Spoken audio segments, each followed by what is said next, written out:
Quando l'autunno spegne la foresta, correrai qui dove la vita è festa. Ti metterai una pelliccia viva e parlerete della caccia estiva. Tu e la volpe zoppa, non sei Tarzan né Zarathustra e nemmeno San Francesco. Sei Marta che ha scelto il bosco.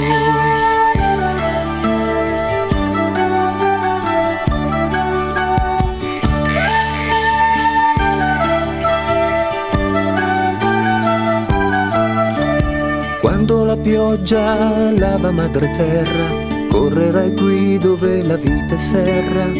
Ti siederai sotto il paziente fico e parlerete di un veleno antico. Tu e la foglia gialla, non sei Gandhi né naturismo e nemmeno Kundalini. Sei Marta dei contadini.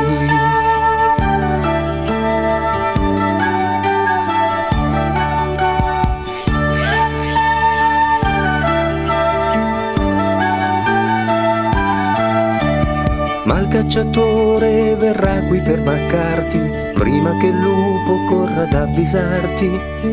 Con i giornali, le sue radio e il casco, coi lacrimogeni dentro il tuo bosco.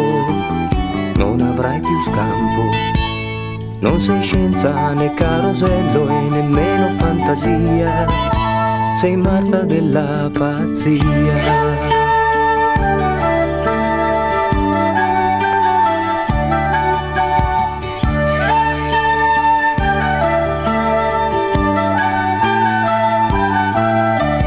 Quando la colomba abortirà le uova, verrai rinchiusa in una casa nuova.